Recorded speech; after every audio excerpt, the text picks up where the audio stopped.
los que tenemos sensibilidad literaria y que pertenecemos a una generación que más o menos tenemos 50 años, encontrarnos con Leopoldo Brizuela es encontrarnos de algún modo con alguien que despertó hace 30 años mucha envidia, porque que un chico de 21 años, 22 años, haya ganado el premio Fortabá con una novela que se llamaba Tejiendo Agua y que apareciera a los 21 o 22 años en todas las librerías.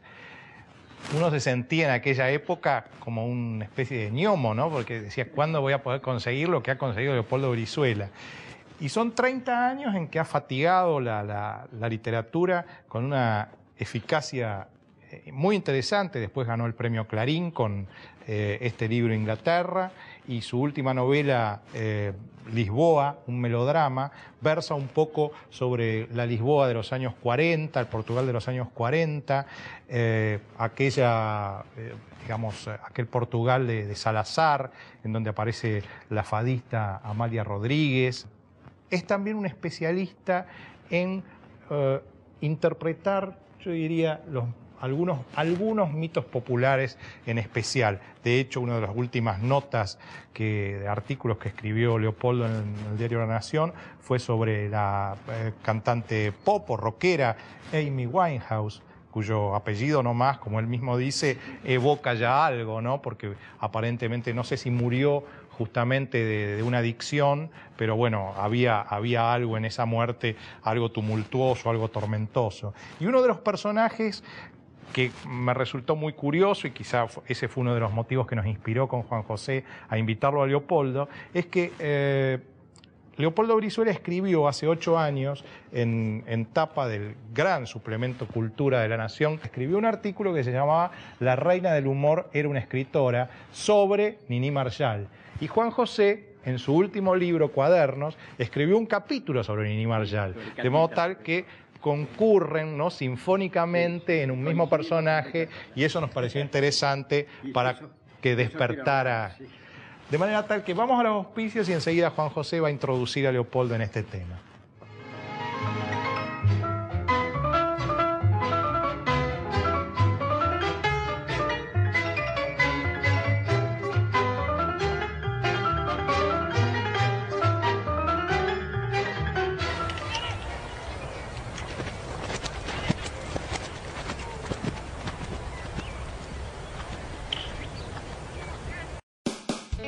Ciudad Veloz. Préstamos tan personales como las razones para sacarlos.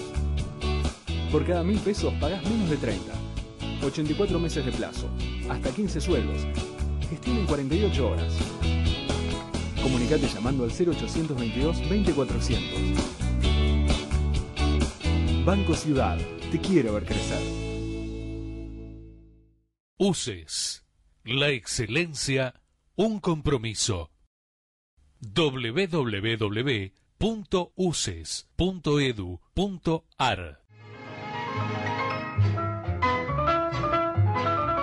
Juan José, te sugiero que comencemos con esto que estábamos hablando. Pero hay algunas cosas en la novela, sobre todo en Lisboa, que me parece que es la que más me interesó, de tomar como unas constantes, de tomar lugares especiales o que están pasando por un momento muy especial. Caso de Lisboa, una ciudad marginal dentro del mundo europeo, y que en ese momento, durante la Segunda Guerra Mundial, se convierte en un lugar muy interesante porque está lleno de refugiados. El país neutral es una mezcla de gente que escapa de un lado y del otro. Eso interesa. O el caso de Inglaterra, comienzos del siglo XX, nada menos que en la Patagonia, lo que era la Patagonia, un circo inglés manejado por una condesa que llega. Son cosas realmente muy peculiares. Pero a mí lo que me resulta curioso, y te voy a preguntar, a ver, es que tu atracción por la cultura popular de la primera mitad del siglo XX. Por ejemplo, acá en Lisboa se ve claramente, ¿no? Mezclas personajes reales con personajes ficticios. Entre los personajes reales son todos personajes... Algo al estilo Piglia. Todos personajes, sí, pero un estilo muy distinto. Yo no lo compararía. personajes todos de... Esa es una maldad de Juan José, me parece. No, yo no digo que uno sea mejor que el otro, son dos cosas distintas. Personajes como Tania, Enrique Santos Discépolo, Amalia Rodríguez, Miguel de Molina, el propio Gardel, aunque recordado, y aún episodios, además de personajes, episodios también que son de la primera mitad del siglo XX totalmente olvidados. El escándalo de los cadetes militares. Esta especie de atracción por la cultura popular de mediados del siglo, de primera mitad del siglo XX, es algo muy característico de algunos escritores que conocimos esa época en nuestra infancia o adolescencia. Por ejemplo, el mexicano Monsiváis, recientemente fallecido, sería uno, y acá en la Argentina, Kosarinsky toca mucho esos temas, y yo mismo. Sí. Pero somos todos hombres del 30, digamos, ¿no? Nacidos, y que nos formamos en esa época, nuestra infancia y nuestra... Sí se explica, en cierto modo, el que nos atraiga tanto esa cultura popular en la que nos hemos prácticamente formado. La radio y el cine en esa época no eran lo que soy, obviamente. Eran algo que la vida giraba alrededor de las salas de cine y alrededor del aparato de radio. Lo que a mí me resulta asombroso es que en un joven de la década del 60, nacido, vos sos del 60, de los 60, le interese eso, no es común. Le interese ese mundo, ese pasado inmediato que no ha vivido, ¿no? Sí. Bueno, en principio quiero agradecerte que estar acá, estoy muy emocionado. Lo que vos escribiste siempre tuvo mucha influencia en mí y una influencia muy benéfica y muy inspiradora. Entonces, te agradezco. Estaba muy asustado también antes de venir y ahora ya entramos en tema. Hay una persona que también es del 30 que me influyó mucho, que es María Elena Walsh. Y que está no solo influida, diría, por la cultura popular, no solo la amó, sino que construyó su obra a partir de eso. Yo estuve muy cerca de ella desde los 14 años, y ahora en la última etapa también, ¿no? Antes de morir.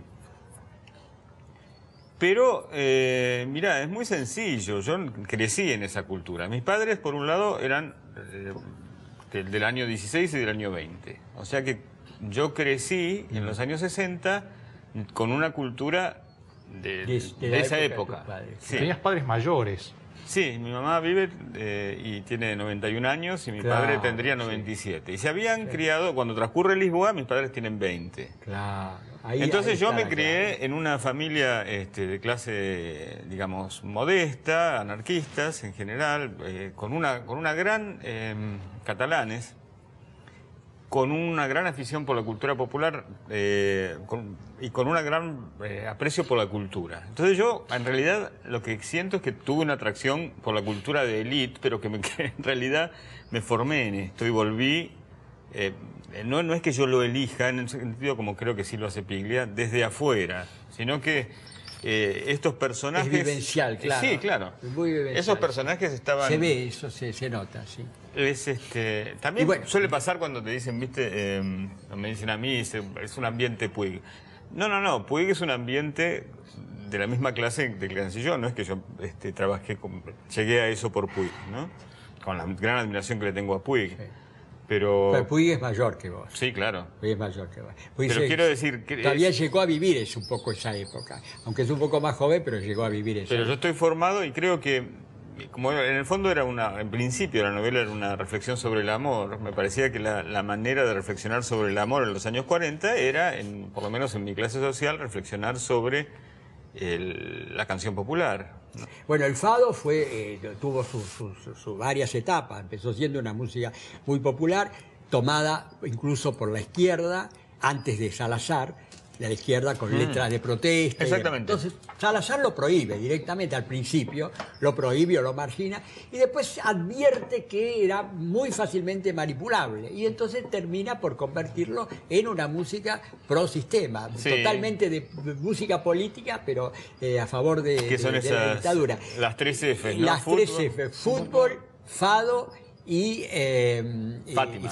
Fátima. Fátima, la Virgen. En eso se basaba el... Yo no sé si habrán estado alguna vez en Fátima, yo estuve. Es Sí, una no. cosa, es un espectáculo. Sí. Primero que la explanada de Fátima debe ser 3 o 4 veces más grande que la del Vaticano. Mucho más grande. Y la devoción con la que va ahí, supongamos alguien que va, le tienen que amputar una pierna, va con Y una como pierna de Lourdes, cera sí, es como a Lourdes, quemarla, sí, como ¿no? En una pira que hay ahí. Y uno ve toda esa devoción, es algo escalofriante. ¿eh? Sí, sí. Y Prohibiciones. después de la caída de Oliveira volvió a tener otra etapa de casi prohibición. Él se consideraba música fascista. Se consideraba. Hasta que al último, bueno, ahora se está revivando un poco. Bueno, eso es lo que me interesaba también a mí, la estrecha relación, digamos, o la ambigua relación que siempre hay entre la música popular y los regímenes, ¿no? Y en algún momento, como era una reflexión sobre el amor y ese amor tan fatalista, porque el fado expone el amor como si fuera una especie de condena, Sí. que hay que sufrir y que te revela cuál es tu papel en el mundo. Bueno, yo me quería revelar a eso también, y creo que quise explicarlo también en sus relaciones con toda una cultura, con la manera de ver la vida, ¿no?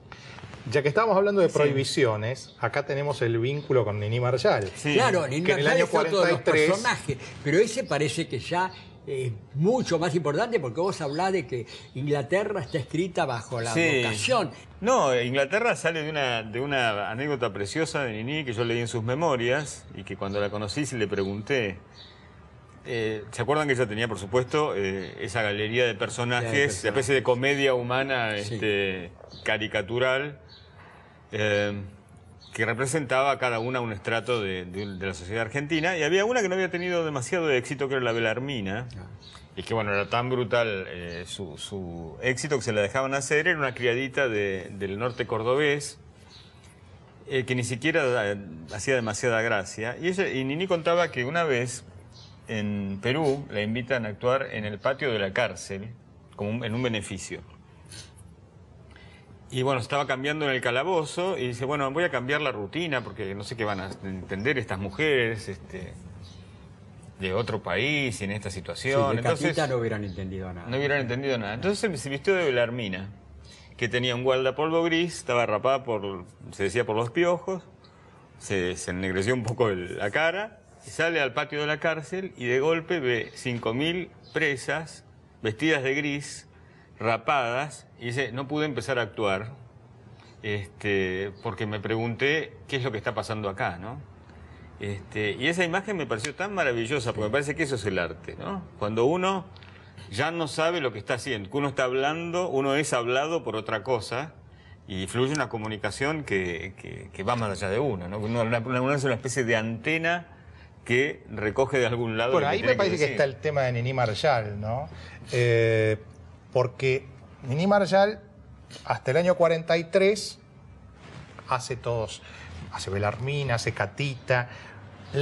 La revolución del 43, que surge, de la cual surge un poco el peronismo después, no la prohíbe, sino que... No, durante 10 años ella no trabaja. En está realidad, prohibida en la le radio. decían que no podía Trabajaba hacer ese en habla Montevideo. popular. Sí. No, pero igual no Ella figuró. en realidad tiene una reacción Sí. Y que trabaja en cine, nada más. Claro, Trabaja en ella- cine, pero aún el cine realmente auténtico, donde aparece el personaje de Catita, es el cine de Romero, que se hizo en la década del 30 y Sí, hasta el claro. 40. Es decir, después es la época de Amadori, que ya no es ya es la Nini que quiere ser comediante y